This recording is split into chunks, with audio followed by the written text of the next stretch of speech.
Bueno, buen día amigos, estamos en otro programa de lo que se ha dado a llamar Que no quede en el tintero.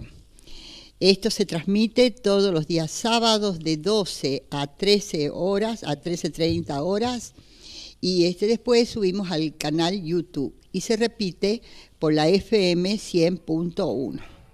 Este programa tiene como por finalidad dar a conocer las actividades que hacemos desde la Red Sol Salta, que es una organización sin fines de lucro, que tiene como objetivo el respeto de la ley, el marco jurídico, las cuestiones legales, las instituciones, la vida desde el momento de la concepción y todo lo que sea defender el hábitat urbano y natural. Bueno, en este momento nosotros nos encontramos con varios temas y a veces un solo programa nos es un poco estrecho para conversar sobre todo ello. Pero ya saben que estamos en la cuestión de dilucidar el tránsito en Salta, cómo se mejora, cómo lo vamos a mejorar, cómo lo van a mejorar, qué propuestas hay.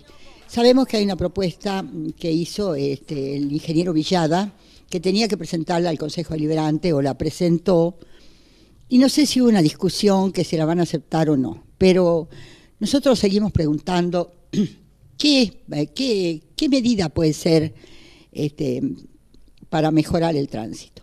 Que se dejen los ómnibus y se saquen los vehículos, perdón, que vayan taxis solamente, que vayan vehículos livianos, que se enanchen las veredas, que se las enangoste, que se cierren vías como se han cerrado vías peatonales. ¿Qué será lo mejor? Porque sobre este tema ya la ciudadanía ha discutido mucho y parece que no llegamos a un acuerdo. Y falta algo fundamental. Jorge Altamirano, buen día, ¿cómo está? Buen día, Marilena.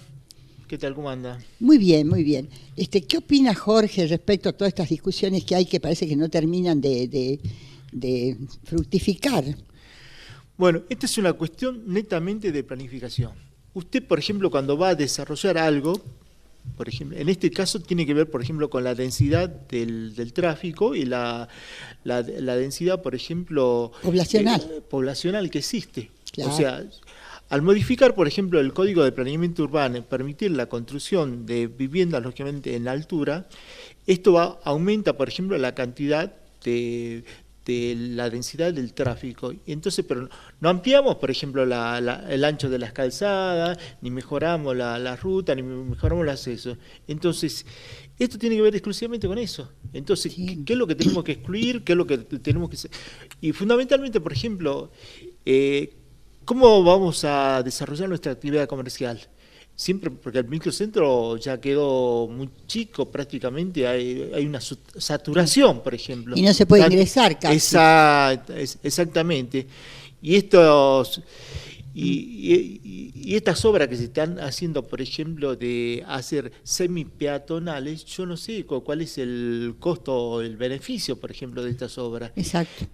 Quizás trataron de imitar, por ejemplo, lo que hicieron en el centro de Buenos Aires, en el microcentro de Buenos Aires, pero claramente son dos cosas totalmente diferentes. Totalmente distintas, porque Salta es una provincia que tiene esta difícil tránsito norte-sur. Exactamente. Acá lo que pasa, no podés hacer esto, por ejemplo, ampliar las veredas para que, qué sé yo, para que circule más la gente, cuando en realidad, por ejemplo, estaba bien con las peatonales que tenemos, alcanzaba y sobraba. Sí. Lo que sí tendríamos que haber buscado, de qué forma, por ejemplo, sacamos los colegios del centro, lógicamente, que dificultan el tráfico tanto de vehículos como el tránsito peatonal. Y las clínicas. Y las clínicas, lógicamente, a lugares mucho más lejos del microcentro, lógicamente, para permitir, lógicamente, que sea fluida tanto el tráfico de vehículos como el fluido de peatones. Pero esto tiene que ver con una planificación y tiene que ver con un estudio previo, a ver qué es lo que queremos hacer. Claro, primero se deja que se construyan enorme cantidad de edificios de gran altura, con mucha densidad habitacional, y después se mira cómo van a transitar esas Pero personas. lo malo de todo esto, por ejemplo, que no se hicieron estudios previos, por ejemplo, primero teniendo en cuenta, por ejemplo, las estructuras, por ejemplo, que existían, tanto de servicios, de servicio, la estructura de servicio, lógicamente, si estaban en condiciones de soportar un cambio, por ejemplo, en la densidad de población, cosa que no se hizo. Y aparte otra cosa, Jorge, el hecho de que en lugar de pasar un ómnibus pasen 500, ¿te imaginas que termina haciendo pedazos las cañerías que son todo, viejísimas? Sí. Así que todo eso, yo la verdad que no sé qué resultado dará este estudio, porque de última lo único que pueden hacer es aumentar las multas y decir ustedes por acá no pasan, los perseguimos, les quitamos el auto, no sé, hasta ahora no se hizo eso. Pero quedan pocas posibilidades. Aparte no hay cómo salir, como por ejemplo de la vía Cerrillo, Vaqueros, no hay un modo fácil. Por ahí los paisanos tienen que pasar por el Hotel Salta. Tienen que pasar por el centro. Sí, tienen que pasar por la Buenos Aires y Caseros. Desde ya les voy avisando. Bueno, acá hay una cuestión fundamental que tiene que ver, ya te digo, con la planificación, por ejemplo, del casco urbano. Y otro, por ejemplo, tiene que ver cuál es el rol de cada una de las instituciones. Porque si alguien que tendría que ocuparse no se ocupa, y bueno, tenemos que ver a ver quién se tiene que ocupar, lógicamente, de la planificación y quién, lógicamente, tratar de controlar y verificar. O sea, que se cumplen los programas, se cumplen con las ordenanzas, porque muy lindo, qué sé yo, desarrollar un proyecto, lógicamente, aprobarlo, que después no tiene ningún tipo de aplicación. Así es. ¿Quién lo controla? Esta es la cuestión, porque la administración pública, que está compuesta con las instituciones que integran el Estado, tiene que cumplir un rol, porque si no... ¿De qué nos sirve? Por ejemplo, creamos secretaría, creamos instituciones, si después no tiene ningún tipo de aplicación práctica. ¿De qué nos sirve? ¿De qué nos sirve? Exactamente. ¿De qué nos sirve? ¿De qué nos sirve? ¿Para qué nos sirve? ¿Para cobrar sueldo? Exactamente. Y el costo que significa, lógicamente, sostener todo eso. Y entonces, acá tenemos que hacer hincapié, por ejemplo, cuál es el rol de cada una de las instituciones, para tratar de complementar, o sea, cuál es el rol de la intendencia, cuál es el rol de la provincia, y que se complementen, lógicamente, para que cada una de las tareas que haga sean eficientes y transparentes. Bueno, esa es la cuestión. Estamos por ver. Ahora le digo, de acá nosotros podemos saltar a la cuestión de los edificios, que esta semana me tuvo bastante... en trajín. ¿Por qué? Porque hice una intimación al Consejo Profesional de Ingenieros de Salta y a su consejo directivo, al presidente y al consejo directivo, porque en una nota que salió en un diario del día 3 del mes pasado, creo que fue, el presidente dice que no, como si no les compitiera el cumplimiento de la ley 5556, que es una ley que se ha hecho a instancias de que el INPRES ha dictado normas sobre la seguridad sísmica que se tiene que aplicar en todos los edificios en altura y quién las tiene que aplicar, de qué manera. La ley dice que el Consejo Profesional de Ingenieros tiene que verificar el estricto cumplimiento de las normas sismo resistentes. Y dice que esa función que ellos van a realizar, lo dice la ley, se va a pagar con fondos de su colegio, de su institución.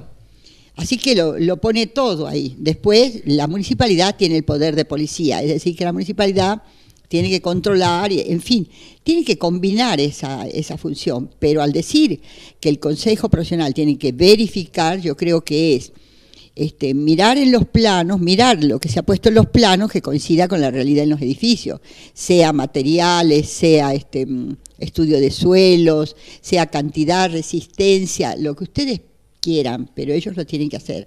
¿Por qué? Aparte, porque tienen personería jurídica otorgada por ley que dice que ellos, como tienen el arte de la construcción, son los más indicados. No pueden poner en otro colegio esa obligación. Entonces, eso no se hace en Salta. Desde el año 2004 yo les puedo asegurar que no hay constancia y verificación de seguridad sísmica en ningún edificio en obra. En obra, es decir, ir al lugar mientras se está construyendo, como en otras partes, yo ya les expliqué, que estamos en el basamento y tiene que haber una inspección y un acta hecha por tres funcionarios que corresponde, Consejo Profesional de Ingenieros, el ingeniero a cargo de la obra o el propietario y la municipalidad, que son los tres que tienen que tener en sus manos la constancia de haber cumplido eso, porque es una ley nacional. Aparte, al colegio, al Consejo Profesional de Ingenieros, le caben disposiciones de orden público que ellos tienen que acatar todas estas cuestiones de las normas que se dictan en la nación, en las provincias, respecto a seguridad, nuevos materiales y todo, tienen que acatarlo. Entonces no es de cumplimiento, si yo quiero lo hago.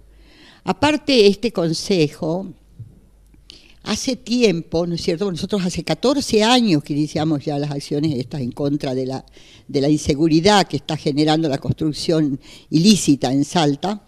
Ellos saben también y no han puesto nunca oídos en esto. Entonces nosotros los intimamos que cumplan, porque acá está de por medio la seguridad pública, han destruido la ciudad, porque no solamente han edificado edificios con vulnerables, sino han dejado a los linderos vulnerables.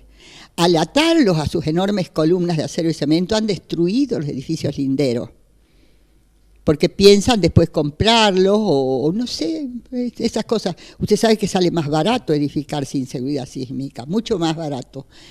Primero porque usted tiene que poner una separación sísmica, de seguridad sísmica entre edificio y edificio. Usted no puede pegar el uno al otro, menos atar las columnas de gran altura a una edificación baja ni otro parecido. Entonces ese vacío que ellos dejan desde el basamento hasta a la altura más grande del edificio y todo el perímetro que tiene que estar aislado, vamos a decir, de construcciones vecinas, eso es dinero. Ustedes sumen la cantidad de centímetros cuadrados que hacen toda esa línea y es un departamento 2. Y un departamento 2, ¿cuánto cuesta en el centro? ¿Cuántos miles de dólares cuesta en el centro? Entonces, como dice Jorge Altamirano, ¿quién controla al que tiene que hacer estas cuestiones? ¿Quién los controla? Y díganme si nosotros, que somos una organización no gubernamental, vamos a hacer esta patriada, ¿no es cierto? Más que esto, decirles a ustedes, hacerles conocer cómo es posible que un edificio como el de Gorriti Alvarado, que sabés la historia que tiene de incumplimientos, que ha sido verificado, que no tiene planos aprobados, no tiene factibilidad de agua, no tiene retiro de fondo, le falta todo lo que se puede faltar, imagínense, le faltan planos. Ese edificio ha sido autorizado, antes de que se vaya el exintendente Isa, a que presente los planos conforme a obra, se inscribe ese plano en Inmuebles le ha dado el catastro a cada uno de las unidades habitacionales, que son los departamentos que lo conforman, que son 91 departamentos ilegales.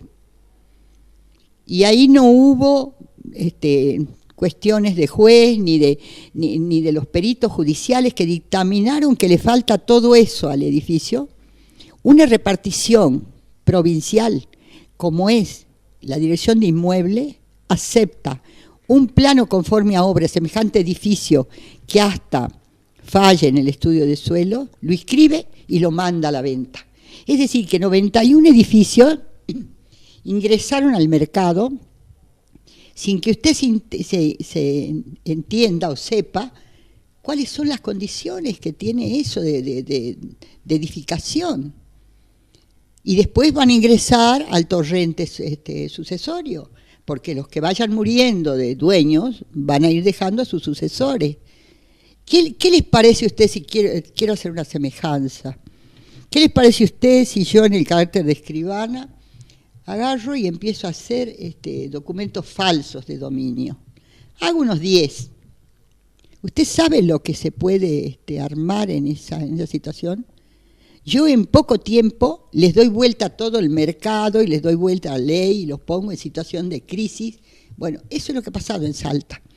Nada más que usted, cuando ve esos edificios, le dicen, pero usted no va a permitir, no va a pensar que eso se puede demoler. Eso no se puede demoler, porque imagínense que va a ser peor la situación esta de demoler. El daño económico financiero que el... Claro. Demolerlo, dice que va a ser peor. ¿Vos qué opinás, Jorge, de toda esta lucha que se va en el tiempo, se va? Bueno, esta cuestión de especulación inmobiliaria, por ejemplo, no es reciente, ya ha ocurrido en otras épocas y fundamentalmente en la ciudad de Buenos Aires. La ciudad de Buenos Aires en la época, por ejemplo, de cuando el doctor Menem era presidente, designó como intendente de la capital federal a Carlos Grosso. Y Carlos Grosso, lógicamente, había incorporado, por ejemplo, a una persona que muy brillante en la especulación inmobiliaria, que era Raúl Alfredo Kalinsky, supuestamente arquitecto, para hacerse cargo, por ejemplo, de la Secretaría de Obras Públicas, y había permitido la construcción, por ejemplo, de vivienda en propiedad horizontal, vulnerando los códigos de planeamiento urbano. Para eso habían contado con la complicidad de los dos concejales y lógicamente que aprobaban en forma clandestina, por ejemplo, algunos permisos provisorios que después lógicamente hicieron como están haciendo ahí, después fueron, qué sé yo, a la dirección de inmuebles para que le aprobaran los catastros y saliera al mercado lógicamente vulnerando todos los principios de las normas jurídicas de seguridad establecidas. Entonces, claro, pero ahí había toda una especulación inmobiliaria con un grupo de empresarios o un grupo de financistas, lógicamente, para que esa modificación, lógicamente, le generara una renta excesiva, importante. Sí. Entonces, bueno, eso ahora mismo se ha trasladado acá. Exacto. Sí, porque él fue el que entró de la mano con el primer gobierno de ISA. Era Raúl Alfredo, que gracias a Dios que le hicimos que renunciara y se fuera, porque nosotros nos apostamos en la calle a pedir que se tenía que ir el tipo este. Era el director de planeamiento. Era el director de planeamiento de su oficina. Mire, esta historia es la verdad para contarla. Ustedes saben que me hacen un edificio al lado de mi casa, un edificio en altura. Le voy a decir, es de la empresa Las Cortes, del ingeniero... Bueno, ya me voy a acordar el apellido, el ingeniero Agüero. Bueno, lo empiezan a edificar, van. Y yo estaba con una visita de extranjera en mi casa, que no me podía ocupar de esto, pero yo veía que esto era una locura. Bueno, hasta que puedo ir a la municipalidad, ¿se acuerdan? En la San Luis y Santa Fe. Bueno, era un salón ahí desperdigado, donde adentro había como un escritorio y estaba el ingeniero Kalinsky.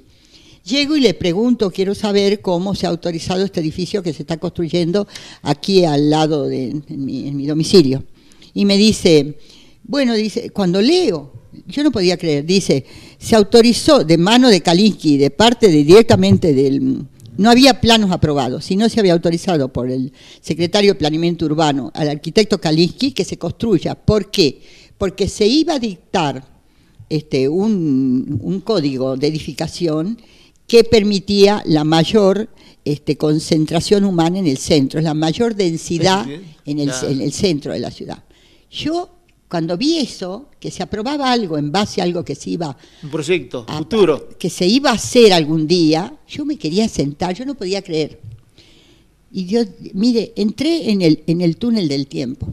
Y le digo al chico, pero dígame, le digo, ¿y esto es así? Le digo, tiene una hoja por acá, la otra por allá, los planos están en el suelo del proyecto, y me dice el joven, realmente ya, yo creo que ya estaba bastante retobado, me dice, esto, todo es así aquí, escribana, todo es así, todo es irregular, como diciendo, no me venga a preguntar por segunda vez porque usted ya lo sabe. Bueno, así me fui, ya con la carga, con esta semilla de ver la barbaridad que se estaba haciendo. Y lo hacían, pero miren, daban permisos de excepción para construir Kalinsky directamente en mano propia. Dos comisiones anómalas que se habían creado, que se llamaban CASA y CAT, que era conformada por funcionarios municipales, concejales, arquitectos, ingenieros. Toda una sociedad anónima para delinquir. Y después, y no tan anónima, ¿no? No. Y después otros que daban eran los concejales. Entonces nosotros acudimos a la Corte. Y la Corte les dijo que paren la mano, que esas excepciones no eran válidas, porque si se dicta una ley en beneficio de muchos, no puede cada uno ir con su ley y decir hágame a mí lo que quiera. Está bien, perfecto. Pero ¿ustedes creen que nosotros logramos que se baje un ladrillo de las construcciones estas que la Corte de Justicia de Salta declaró que no correspondía? No conseguimos nosotros, eso no conseguimos, no nos pidan mucho. Después, también otra cosa, que todo se basa, cuando uno inicia una obra, se basa en un estudio de impacto ambiental. El estudio dice que esa obra se puede hacer porque hay agua, porque hay servicios, por la altura, por las alturas vecinas y todo. Todo fraguado, todo cambiado, con decirle, ¿cómo dicen que no tiene impacto negativo si no tiene agua? Explíquenme. Y después, por favor, las personas que están en los barrios, que lloran semanas enteras por un poquito de agua, no se quejen mucho, porque a nosotros nos escuchan hace muchos años diciendo lo mismo, diciendo que no hay agua, entonces están y vayan un momento al centro, por favor, vengan y miren, en cada lugar están iniciando un nuevo edificio. Hoy ya es un caos y una anarquía total. Hoy ejemplo, ya es así. Sí, porque cualquiera, porque es más, por ejemplo, si usted otorgaría permiso, por ejemplo, a toda una cuadra, prácticamente los sistemas son insustentables. Exactamente. Porque, Jorge, yo quiero decir una cosa, usted, esta ciudad corre un riesgo de ser la ciudad de las calles rotas indefinidamente. Porque mire, hace muchos años Roberto Romero quería hacer un pool constructivo, había muchas casas viejas, había que tirarlas, hacer edificios, cualquiera quiere hacer una California, qué sé yo. Bueno, y empezó a calcular y empezó a ver de qué se trataba. Los caños son de un grosor muy 10 pulgadas, chico, 25 centímetros. Cuando mucho. Y esos son los caños que hay de cloacas en el centro. Y mire, para sacar un caño y ponerlo, por ejemplo, con uno de 40... Hay que romper todas las calles. Tiene que romper. ¿Y cómo usted va a pegar un caño de 10 con uno de 40 y va a permitir que ese fluido... Se dan cuenta que solamente al comenzarlo... Bueno, ese es el motivo por el cual en todas las capitales del mundo los sectores céntricos se preservan, los históricos. ¿Por qué? Porque un poco nos enseñan cómo vivieron esas personas, ¿no es cierto?, con los recursos que vivían y cómo se las arreglaron. Y cómo nosotros tenemos que hacer nuevas redes, nuevas formas de obtener electricidad, nuevas formas de purificar el agua, de hacer todas estas cuestiones tan necesarias para la vida, porque las ciudades se construyen sobre servicios. Entonces, todo esto nos ha ido llevando a una crisis permanente que todavía no hemos empezado a hablar cómo se va a mitigar. Esos edificios que no tienen seguridad sísmica controlada están en pie, y hoteles están en pie. ¿Y sabe lo que es venir una persona de lejos, de un país distante, alojarse en un hotel y que una noche o un día surge un movimiento sísmico y tiene que escapar? Usted en su casa dice, bueno, acá tengo un pasillo, allá tengo una escalera y hay un umbral. En un hotel de 5 o 10 pisos que usted tiene que correr a la noche, bajo los estragos de un movimiento sísmico, bueno, las cosas se hacen porque en principio cada uno de las personas que estudian tiene ese arte en el cual el Estado confía. Dice, estos señores son ingenieros, yo confío en ellos, tienen una personería, se la damos a la personería, nosotros no podemos controlar la ingeniería. Imagínense, piensen en estos edificios que echan para arriba estos señores. Bueno, nosotros confiamos en que ellos van a ayudar a que se cumpla la ley por todos los ciudadanos y que haya seguridad. Las dos cosas nos faltan ahora. Así que veremos cómo seguimos, pero yo les quiero decir a los que están esperando agua, que mientras ellos están esperando agua aquí en el centro están haciendo esas obras, Y después el peligro de las cuestiones de emanaciones tóxicas de líquidos cloacales, reventones de cloacas y todo eso, existe para todos. Así que los que han callado hasta ahora, ¿no es cierto?, ya realmente tendrán que callar para siempre. Claro, ese es el problema, por ejemplo, cuando usted va a hacer una obra de gran envergadura, tiene que contemplar todas las alternativas. Si usted no hace un estudio previo, lamentablemente está condenando a la inseguridad total, no solamente, por ejemplo, edilicia, sino a la inseguridad jurídica, a todo, porque es un combo que se junta. Exacto. Y otra cosa, por ejemplo, es también la planificación, por ejemplo, de la ciudad, por ejemplo, o sea, los sistemas hidráulicos, por ejemplo, para los días de lluvia.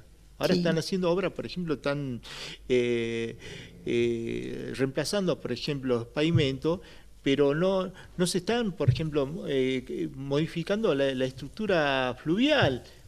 Pero se está haciendo esa obra para que no se inunde la ciudad, Jorge, que yo creo que se terminará este año. Claro, pero usted se tiene está que haciendo eso. Claro, o sea, nuestra ciudad, como llueve poco, lo poco que llueve, prácticamente todo el agua, por ejemplo, hay canales centrales, pero no hay, por ejemplo, en el centro donde se acumula agua a partir de esta construcción de edificios donde prácticamente el nivel de absorción de agua se ha restringido muchísimo. Bueno, Jorge, un minutito porque vamos a un corte y volvemos enseguida. Siga, Nadia, por favor. Bueno, seguimos con nuestro programa. Ahora hemos pasado ya a otro tema, aunque no crean. Bueno, estamos ahora con Sergio Rivas, que nos trae el mensaje del Evangelio en este día sábado 19 de mayo. Sergio, ¿cómo le va? ¿Cómo está, señora? Buenos días, amable audiencia, buenos días. Tenemos una hermosa lectura del Evangelio de esta tarde y mañana, en la cual nuestro Señor Jesucristo nos deja un don, un regalo muy especial a todos los creyentes. ¿Cuál es? Los dones del Espíritu Santo. Lectura del Santo Evangelio según San Juan. Gloria a ti, Señor. Al atardecer del primer día de la semana, los discípulos se encontraban con las puertas cerradas por temor a los judíos. Entonces llegó Jesús y poniéndose en medio de ellos les dijo: «La paz esté con ustedes». Mientras decía esto, le mostró sus manos y su costado. Los discípulos se llenaron de alegría cuando vieron al Señor. Jesús les dijo de nuevo: «La paz esté con ustedes. Como el Padre me envió a mí, yo también los envío a ustedes». Al decirles esto, sopló sobre ellos y añadió: «Reciban al Espíritu Santo. Los pecados serán perdonados a los que ustedes se los perdonen, y serán retenidos a los que ustedes se los retengan». Es palabra del Señor. Gloria a ti, Señor Jesús. Qué bello el Evangelio de hoy, Sergio. Sí, es un Evangelio que tiene un contenido muy grande, ¿no?, para los creyentes, por cuanto, ¿qué es el Espíritu Santo? El Espíritu Santo son los dones que el Señor ha dejado en todos los bautizados. ¿Pero para qué? Para que nos entendamos, para que tengamos el ánimo y el coraje de poder tolerarnos cariñosamente el uno al otro, para que sepamos escucharlo al otro, qué es lo que quiere de mí, y para yo también hacerme entender, partiendo del seno de la familia, del seno del hogar, en el mundo del trabajo, en el quehacer diario, ¿no es cierto?, que esto es lo que quiere Dios, la paz. Cuando dice Shalom, la paz, esa palabra tan sencilla, pero cómo nos cuesta llevarla a la práctica y hacer realidad. Entonces, muchas veces, una vez me decía un sacerdote, si quieren entender qué es el Espíritu Santo, junten 3 fósforos, enciéndanlo y va a ver que se constituye en una sola llama. ¿Por qué no probamos? Y durante la semana, ¿por qué no hacemos el propósito de abrir un poco más nuestro corazón para que verdaderamente podamos decir Shalom, paz, desde el seno de nuestro hogar, en nuestro país, en nuestra comunidad, en donde estemos, que verdaderamente podamos tener el coraje que nos da el Espíritu Santo para poder hablar de esa paz que tanto ansiamos. Es decir, Jorge, es decir, Sergio, que esta venida fue después que fue crucificado Jesús. Sí, claro, ¿cierto? Inclusive nos dice la Sagrada Escritura de que los discípulos, a pesar de haber tenido la revelación ellos de lo que iba a ser el fin de Jesús y la resurrección, estaban temerosos, dice.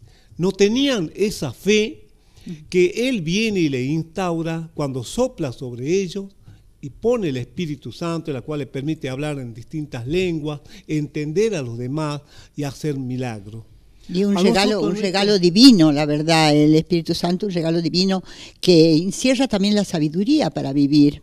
Sí, a lo cual también es importante tener en cuenta que muchas veces, a veces rezamos, a veces elevamos una oración de gracia, a veces de protesta, a veces porque no nos pasan muchas cosas en nuestra vida, ¿no es cierto? Pero tengamos en presente que hoy en más tenemos al Espíritu Santo. Exacto. Ese Espíritu Santo es el que nos va a abrir el corazón para saber escuchar también a Dios y saber escuchar a nuestros hermanos. Y para entender, ¿no es cierto?, las cosas en profundidad. Muchas veces no es fácil transitar la vida, es como un piloto que se enciende cuando nosotros nos sentimos en peligro o en oscuridad. Y realmente es el que proporciona paz para vivir, porque el que vive con sabiduría puede fundamentar la paz. Eso es lo que nos vino a decir, creo, lo que yo entiendo de su mensaje, porque él ya faltaba muy poco para que sus discípulos no lo vieran más. Es decir, que todo lo que él había dicho se había cumplido y les dio un regalo definitivo, ¿no es cierto? Sí. Una maravilla. Bueno, Sergio, ¿tienes algo? Bueno, Escribana, una vez más, gracias a Dios que podemos a través de este programa llegar con la palabra y tener un minuto de reflexión para cada uno de nosotros y durante esta semana. Sí, yo creo también que es necesario, ¿cómo le voy a decir? Por los tiempos que vivimos, tranquilizarnos un poco. A veces los mismos niños, nosotros los vemos que están corriendo todo el día, bueno, así con un estado de agitación, de que no reciben un poco de calma, ¿no es cierto? Yo he visto que los jardincitos a veces los ponen a los niños a descansar un rato para que recobren la paz y se tranquilicen. Yo creo que eso es necesario a grandes y chicos que lo podamos hacer, porque si no, no hay modo de vivir prácticamente a las apuradas y corriendo. Y lógicamente la palabra de Dios cala más cuando uno está en estado de tranquilidad, no cuando está en estado de beligerancia ni corriendo, ¿no es cierto? Sí, nos queda trabajar, ¿no es cierto?, para que verdaderamente sintamos al Espíritu Santo, por cuanto vamos a abrir nuestro corazón y de esa manera sentir ese sabor distinto que tiene la vida cuando estamos al lado de Dios. Es cierto. Bueno, Sergio, muchas gracias. Nadia, por favor, ¿puede propiciar un pequeño corte?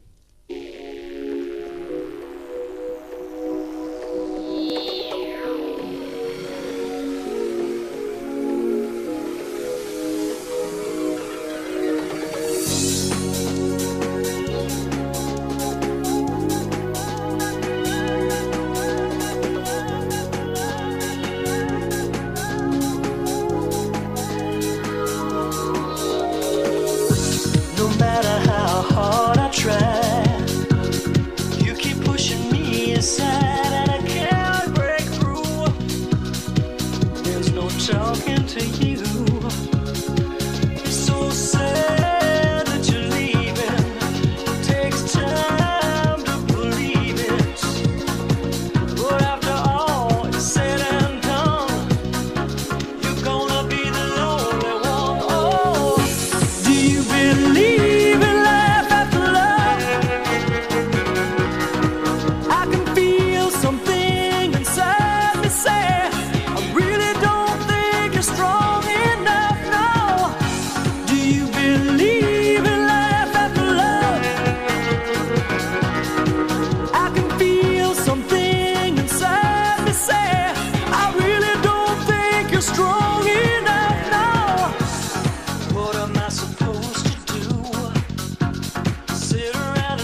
Bueno, quiero contarles que he quedado con los dueños de la empresa que vinieron a nuestro programa la semana pasada respecto a la energía solar, porque me interesaba saber, porque lo que ellos nos explicaron era proveer de agua caliente a los hogares a través de la instalación de un cilindro, está especialmente preparado para eso, para obtener agua caliente de la luz del sol y distribuirla en los hogares. Quiere decir que nosotros a partir de ahí no tendríamos consumo de gas ni de electricidad por un termotanque o un tanque que tengamos para agua caliente.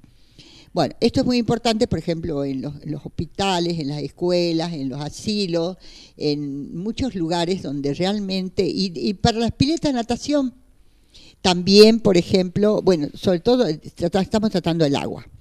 Pero quedó una parte que es la provisión de energía eléctrica en forma de luz, calor en las estufas y eso, ¿cómo nosotros la podemos lograr?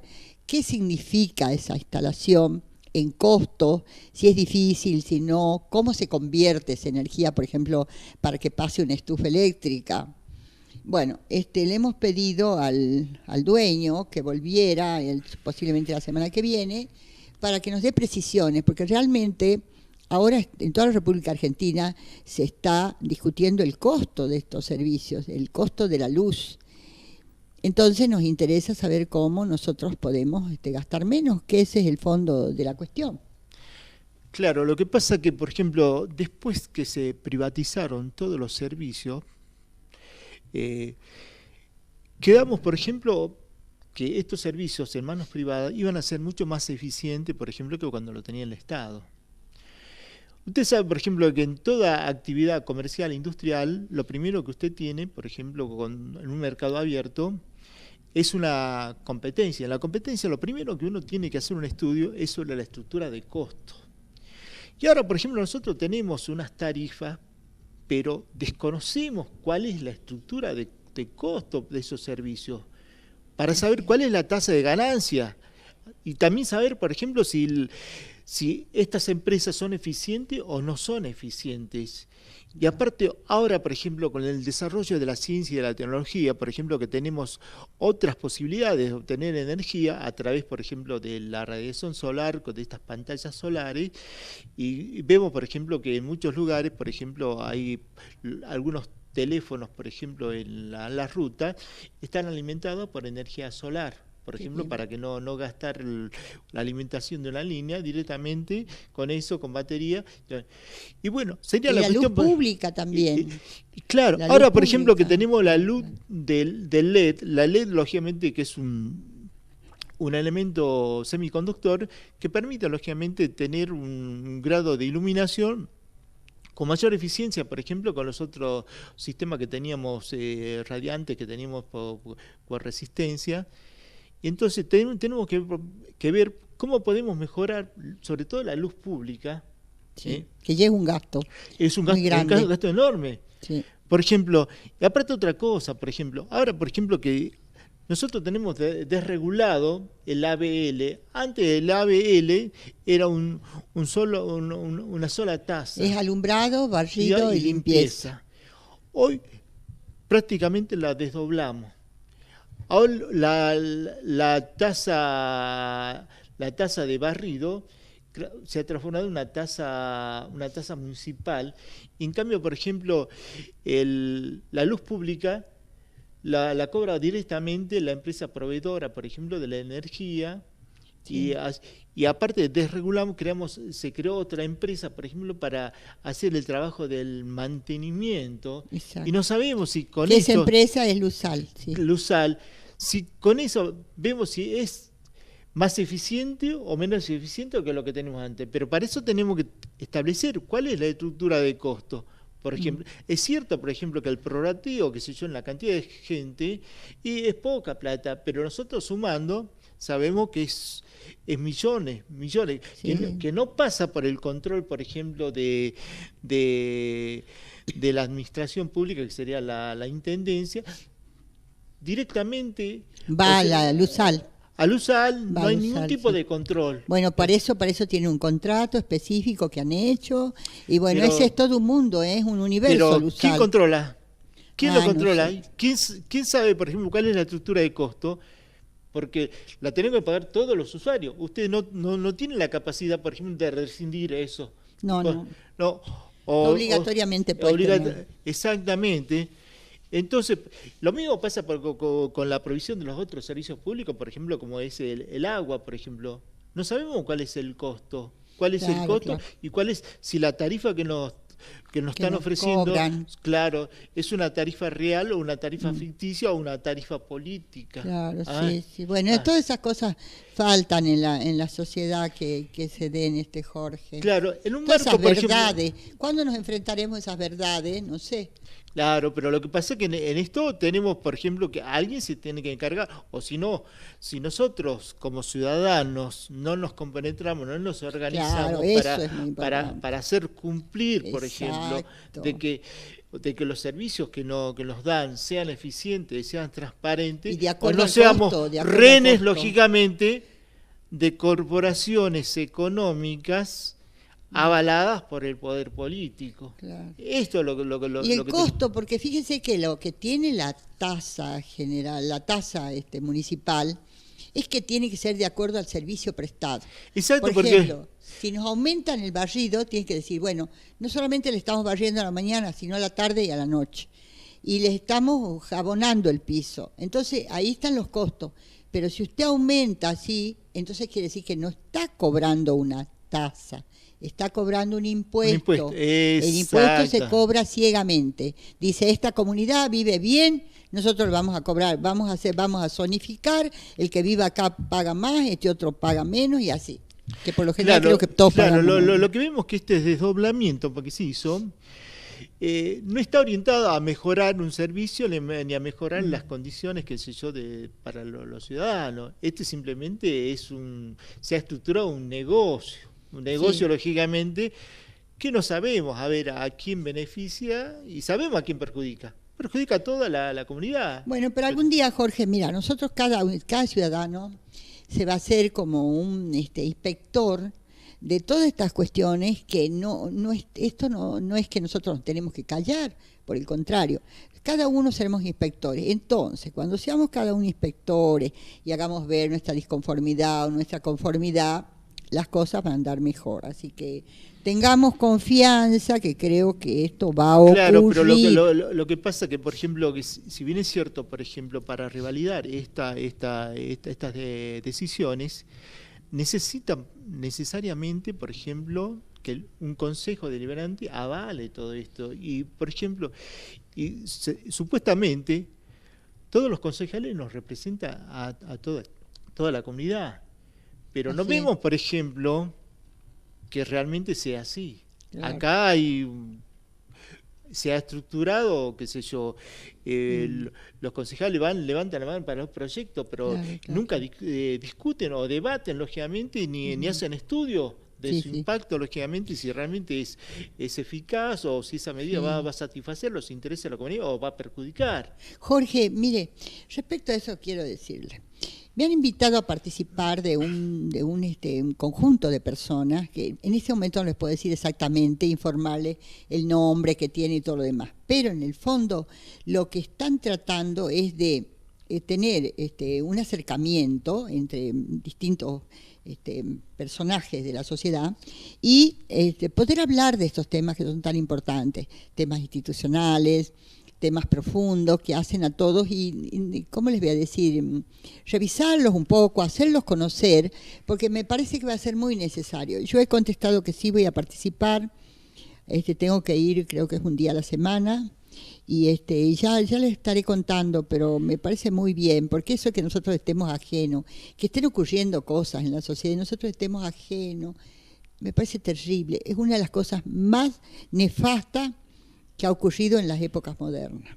Claro, lo que pasa es que estamos viviendo momentos críticos, por ejemplo, no solamente desde el punto de vista institucional, sino también en todos los órdenes, porque esto se traslada al orden económico, al orden mundial, social, ¿no? Claro, también. no, pero por eso, entonces ya empezamos, si nosotros no nos ocupamos y participamos para poder resolver, acá lo que necesita la gente, porque mucha gente no tiene la más remota idea de cómo funciona todo esto, cómo es la administración, cómo es la organización, y para decir, bueno, esto es perfectible, esto no se puede perfeccionar, o acá hay que incorporar más información.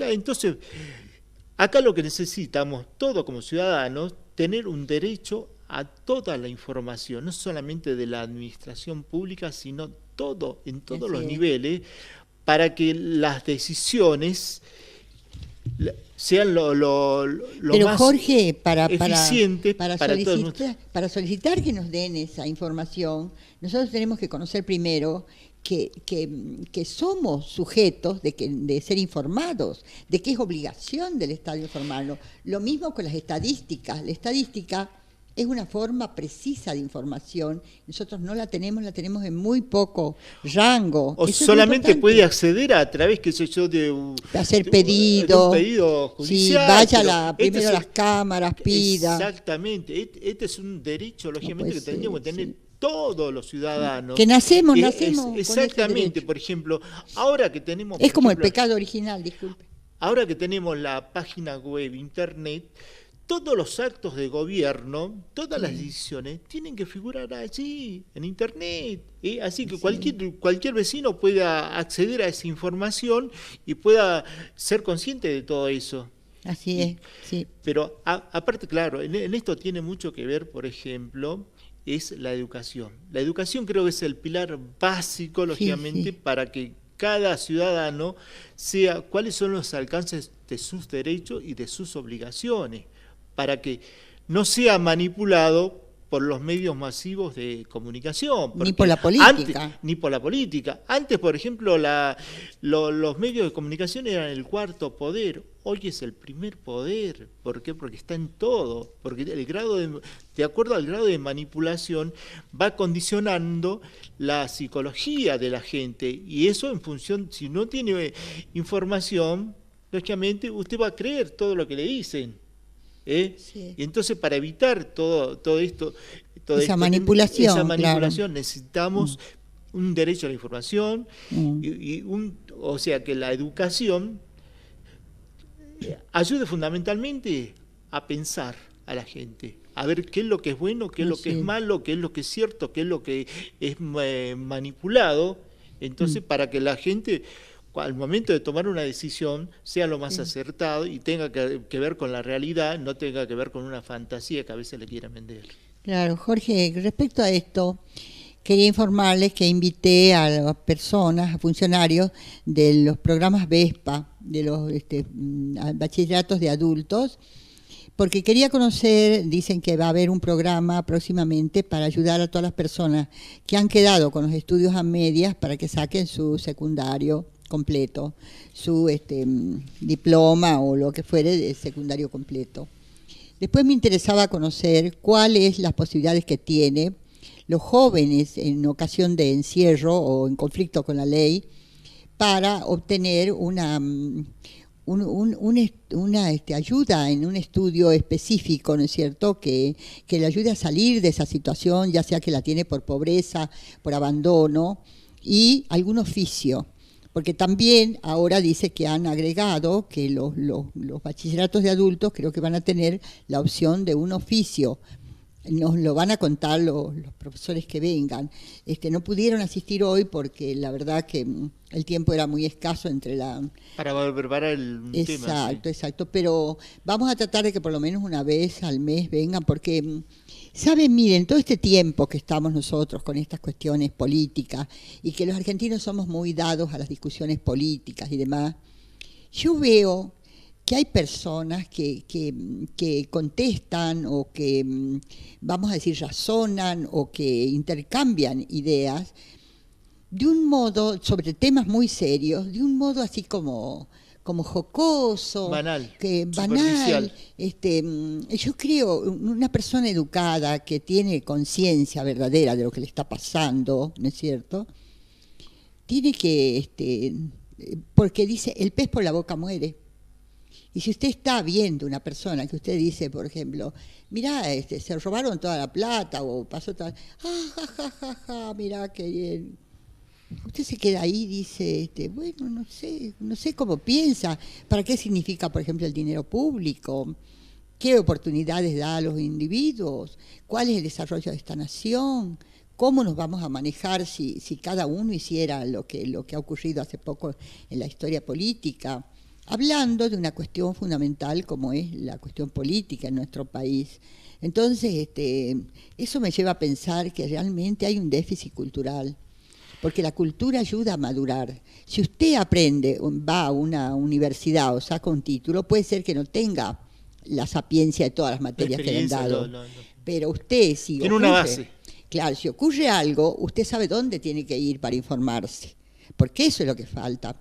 Muchas veces ocurren cosas en la sociedad, yo veo que la gente, y qué sé yo, lo tiene que presentar en zoonosis al pedido y lo va y lo presenta en consumidor o cosas por el estilo, entonces es como un despiste que la educación nos ayuda a encontrar un camino para solucionar los problemas de la vida y es más fácil solucionarlos, y a medida que todos tengamos una base cultural y educativa, creo que va a ser más fácil manejar un país y organizarse.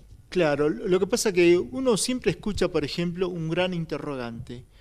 ¿Cómo es posible, por ejemplo, que un país con todas las riquezas naturales como el nuestro pueda padecer, por ejemplo, una crisis de empleo o una crisis económica cuando hay muchas cosas por hacer y con todas las riquezas y podemos todos vivir bien y tener todos trabajo? Entonces, claro. ¿Qué es lo que pasa? Este es un problema fundamentalmente de administración, de organización y administración. Sí. Bueno, tenemos un corte, Nadia, por favor. Bueno, continuamos con el programa. Me ha parecido excelente esta noticia que leí, que ha ocurrido los días 12 y domingo 13 de mayo, que se han abierto los edificios con historia para que los conozcan los vecinos. Y estos edificios, algunos han sido el Hogar Escuela, el Monobloc Salta, los cuarteles del Ejército, el Club 20 de Febrero. Y después, la crónica habla de otros lugares para conocer, como sea el Museo Posta de Yatasto en Metán, la Finca La Cruz en Ruta Provincial 48, el Museo de Bellas Artes Benito Quinquela Martín en Rosario La Frontera, el Hotel Termas en Ruta Nacional 34, Rosario La Frontera, la Catedral Basílica de Salta, el Museo Catedralicio Monseñor Mariano Pérez en Belgrano 587, el Museo de Arte Contemporáneo en Subiría 90, el Centro Cultural América en Mitre 23, Museo Histórico del Regimiento de Caballería General Güemes en la Avenida Arenales, en Salta, el Museo Casa de Arias Rengel en la Peatonal Florida 20, el Museo Histórico del Norte en Caseros 549, el Museo Casa de Uriburu en Caseros 417, Mercado Artesanal, San Martín 2555, el Museo de la Gesta Güemesiana en San Lorenzo, dice Mariano Moreno al final.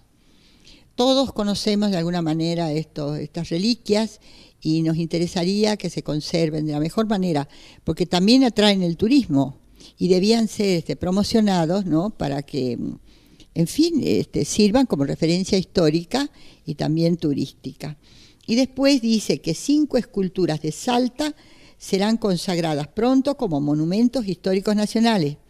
Se trata del monumento a Juan Antonio Álvarez de Arenales en la Plaza 9 de Julio, el monumento del general San Martín Miguel de Güemes a los pies del Cerro San Bernardo, el monumento 20 de febrero en el campo histórico La Cruz, el monumento al general Manuel Belgrano en la plaza homónima. La estatua de Facundo de Subiría, obra de Lola Mora, será catalogada como bien histórico artístico nacional. Estas esculturas conforman una lista de 100 obras que alcanzarán ese estatus en todo el país.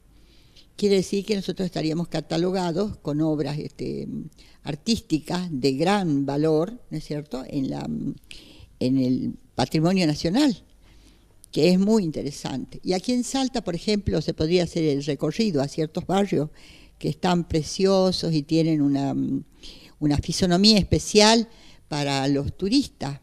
Han visto en Córdoba, no sé si viste, que se hace, por ejemplo, recorridos al Cerro Las Rosas, al Barrio Las Rosas, no sé si es Cerro Las Rosas o Barrio Las Rosas, y la gente mira los chalets, mira todos los monumentos que hoy son realmente monumentos urbanísticos de otras épocas. Históricos, realmente. Históricos, sí.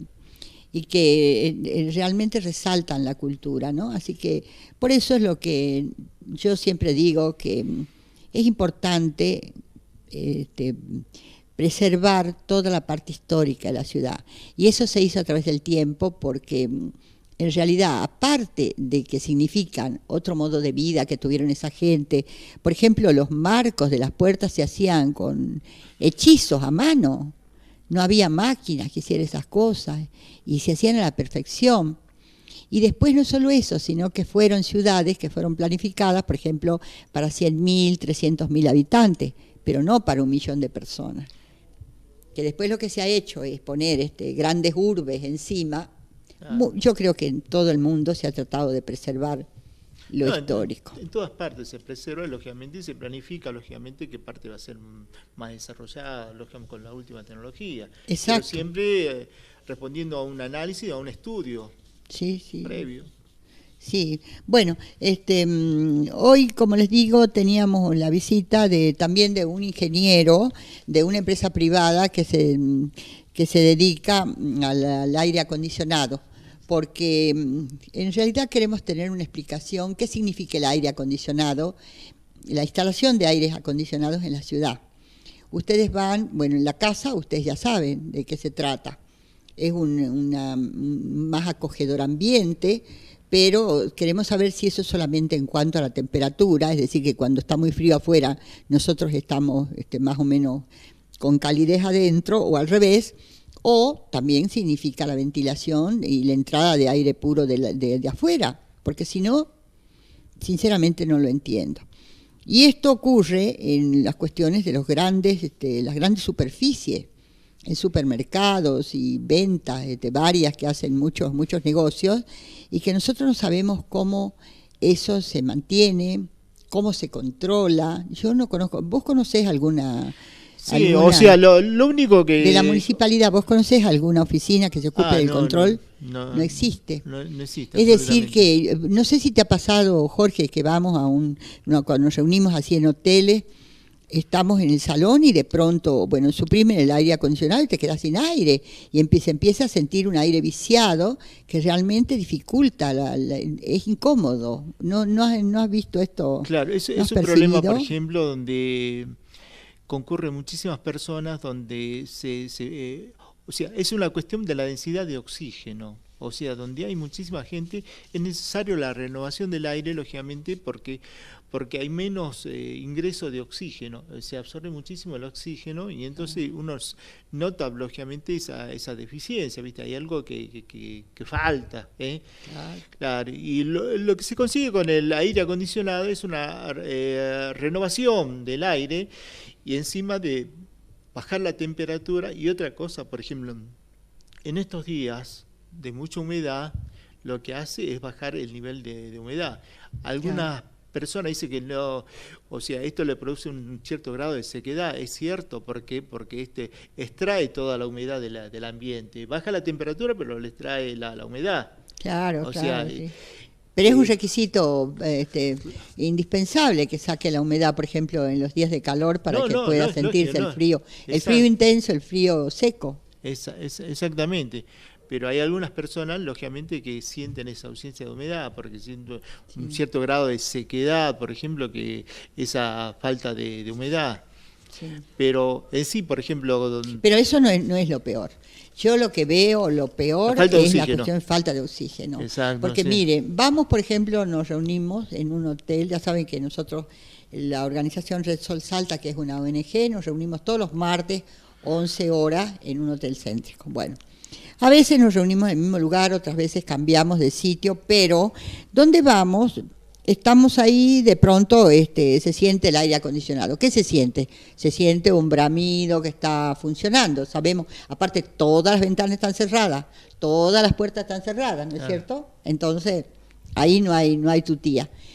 Y de pronto, parece por economía o lo que fuera, parece que es un aire acondicionado que acondiciona los 4 o 5 pisos juntos. Es decir, que se prende para todo el edificio, no para sectores. Entonces, ustedes están en una cafetería o están en una confitería y empiezan a sentir, le apagan el aire acondicionado, no abren las puertas, porque, qué sé yo, ya están acostumbrados, hay personas que tienen menos necesidad. Por la temperatura, si está fresco, lógicamente dejan cerrado. No, y a veces no tienen mucha necesidad de oxígeno, lo dejan, y entonces se empieza a sentir síntomas de aire viciado. Y otra cosa, yo digo, esto yo no sé si es cultura, es razonamiento, ¿qué es? En la época en que todo el mundo está haciendo pininos por el tema de la energía, que no se gaste energía, que los aires acondicionados los pongan a 24 y no más, y todo lo demás, muy bien, perfecto. Pero ¿cómo yo hago edificios en altura que tienen todas las ventanas clausas? Por ejemplo, la biblioteca provincial, Jorge, usted ha visto que tiene las ventanas todas todo cerrado. Yo no sé si hay ventilación, tiene que haber, usted si se va por acá, por allá, pero tiene están un sistema en los de aire salones. acondicionado centrales, sí. Están en los salones los chicos ahí el día de calor y no tienen, pues se les ha echado a perder. Sería cuando comenzaron, sería un gran provisión de aire, un gran equipo, 2 equipos, no sé cuánto, y todo era fenómeno. Pero con el tiempo, ustedes saben lo que pasa. Y ahora resulta que si usted no entra en ese edificio y aprieta el botón, resulta que no puede traccionar nada dentro. Entonces yo quisiera que las personas que entienden sobre la edificación, sobre la construcción, sobre todo esto, me expliquen cómo es que han planificado en épocas donde andan, no sé dónde se van a ir a buscar ahora petróleo, para seguir con el mismo tema. ¿Cómo podemos sobrevivir? Bueno, estas cosas podemos sobrevivir, pero sin razón, que sigan clausurando edificios, las ventanas, para que no se puedan ventilar por sí mismos. Mire, yo vivo en el centro. Un día era un calor pleno verano. Me voy porque tenía que visitar a una señora que vivía en Tres Cerritos. Llego, entramos en su recibo, estábamos ahí, y ella tenía las ventanas abiertas y en contraposición, de modo que había una buena corriente. Mire, era otro mundo. Porque en el centro, con la construcción de edificios, se ha creado como una trampa térmica. Entonces usted siente el calor, ni de noche ni la madrugada, los ladrillos no se enfrían. No hay corriente de aire. No hay corrientes de aire. ¿Por qué? Porque ustedes saben que las edificaciones tenían que haberse retranqueado un poco para ayudar a la ventilación, al asolamiento y todo más. No se hizo eso. Entonces realmente ustedes sienten esa diferencia. Y en las plazas, por supuesto, se vive otro ambiente, en los parques. Bueno, los códigos de planeamiento urbano anteriores estaban, por ejemplo, en el corazón de manzanas, que tenían, por ejemplo, la parte abierta para circulación del aire, que era fundamental. Sí. Y hoy directamente al construir en propiedad horizontal, ya directamente desaparece ese corazón de manzana. No, es que lo tienen obligatorio el corazón de manzana, lo que pasa es que no lo han hecho. Es un tercio del terreno que tienen que disponerlo para corazón de manzana, porque no es solamente ventilación, también son árboles. En Buenos Aires eso se ve con claridad, porque usted se asoma a las últimas habitaciones de su casa o de su departamento y ve que existe un predio verde ahí. No, que es el corazón de manzana, sí. Claro. El corazón de manzana es fundamental. ¿Qué quiere que le diga? Por favor, Nadia, ¿puede poner un corte musical? Sí, mire, acá tengo una noticia del 2 de este mes, de este año, sobre un proyecto que presentó la diputada Ocaña. Ustedes saben que la diputada Ocaña está como candidata a ser defensora del pueblo. ¿Sabía, Jorge? Ah, no sabía, ¿no? Sí, está como hace tiempo ya. Y resulta que no se nombra todavía el defensor definitivo del pueblo, en Buenos Aires estoy hablando. Bueno, en este caso la diputada, que es una persona a la cual yo la verdad que la respeto mucho, me parece muy importante su presencia en el Parlamento argentino, ha hecho un proyecto, ¿no es cierto?, para evitar el negocio de las recetas que traen, por ejemplo, como contrapartida los regalos que le hacen los laboratorios a los médicos, y ella los ha puesto en la mira a través de un proyecto que busca que se utilicen los nombres de la monodroga, vamos a decir, si se puede decir. Genérico puede decirse, yo estoy utilizando palabras que me permitan comunicarme con ustedes, yo no soy una especialista en el tema, ni me eduqué en este momento especialmente, ni me informé, para decir, estoy leyendo lo que he visto y conozco el tema.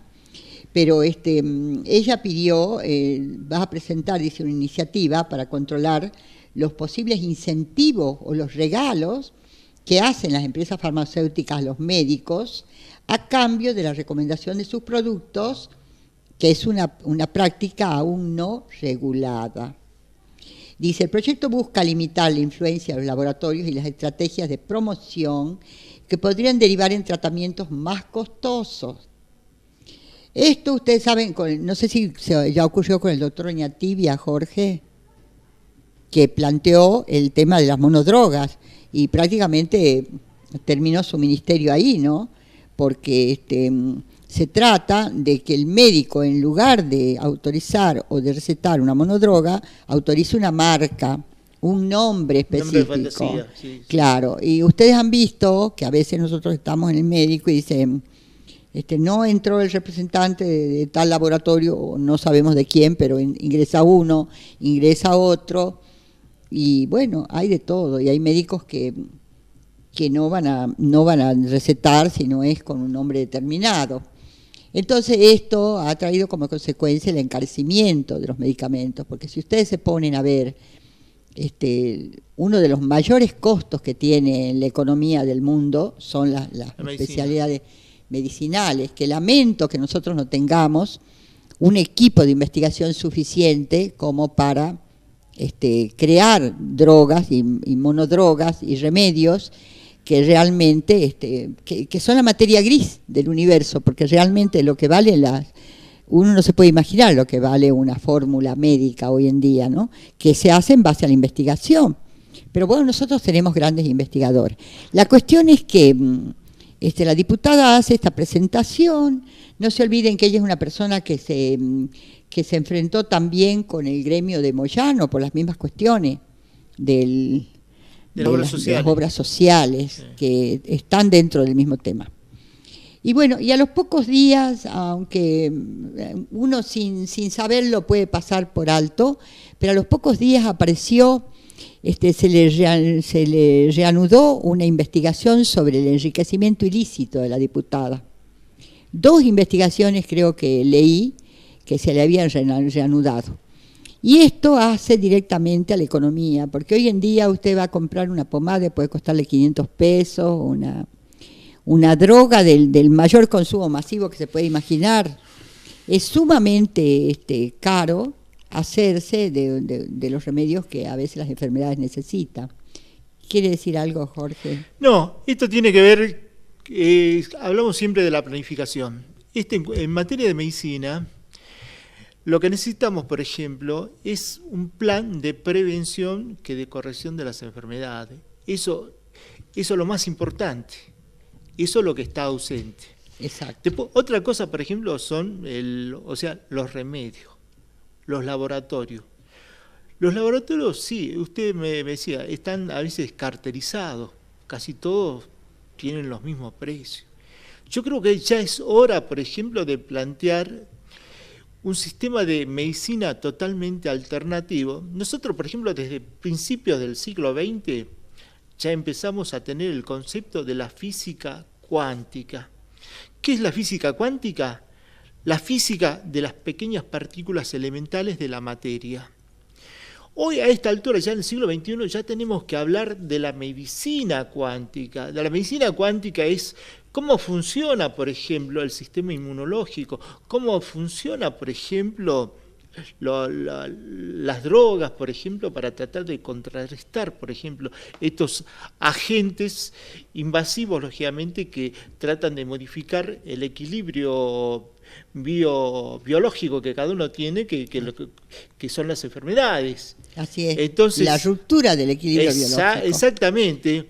Sí. Y hay muchísimas investigaciones, por ejemplo, en el campo de la física o de la medicina cuántica, que hasta este momento está totalmente ralentizado, quizás por los grandes intereses de los grandes laboratorios en contra de estos sistemas alternativos de medicina, que ya es necesario empezar a implementarla. ¿Qué es lo que tiene que ver con toda la física, la medicina cuántica, la medicina en base a los campos magnéticos, en base a la frecuencia? Porque en realidad, por ejemplo, todas las partículas de la materia están basadas, por ejemplo, en frecuencia de esas partículas elementales. Entonces, si nosotros llegamos a controlar, a armonizar, entonces ya es hora de empezar a implementar la medicina cuántica para dejar de lado la medicina tradicional. Bueno, no sé si dejarlo de lado, pero por lo menos priorizar o por lo menos contemplar esa alternativa de medicina. Y que hasta ahora, lógicamente, dista mucho. Por ejemplo, no aparecen en los medios masivos de comunicación y solamente están, qué sé yo, en las redes, en algunos centros de investigación, que es tan importante, lógicamente, como la medicina clásica. Claro, sí. Vamos terminando. Bueno, muy bien. Exactamente, Jorge, y le voy a decir que lo que tendría que tender la medicina de prevención de las enfermedades es a lograr la armonía, el equilibrio y la paz interior, quizás, porque las enfermedades comienzan en lo más sutil, que es el espíritu, en el cuerpo, según yo tengo. Esa está, de ahí acuerdo a la medicina, medicina, la materia, que es más densa. Claro, de acuerdo a la medicina oriental. Estamos sobre la hora, sí, Jorge, ¿no? Bueno, de acuerdo a la medicina oriental, por ejemplo, todas las enfermedades se producen primero en el cuerpo etérico, sería en el cuerpo astral, en el cuerpo espiritual, que sería el campo metafísico, y después recién en el cuerpo físico. Sí, entonces, son esas cosas que no es tan difundida como le decía. Entonces sería cómo cambiar de óptica, empezar a ver, por ejemplo, la medicina oriental y complementarla con la medicina occidental. Más fácil es difundir el nombre de un medicamento farmacéutico y más provechoso tal vez. Aunque no es más provechoso, porque a la larga los daños en la salud son muy, muy importantes como para valorarlo solamente en dinero. Bueno, estamos ante el final del programa, queridos amigos. Les agradezco la atención. Jorge, ¿te puedes despedir? Bueno, sí, nos despedimos hasta el próximo sábado, lógicamente, que tengan un feliz fin de semana y bueno, nos estaremos encontrando que no quede en el tintero hasta el próximo sábado. Sí, bueno, hasta el sábado, amigos. Gracias.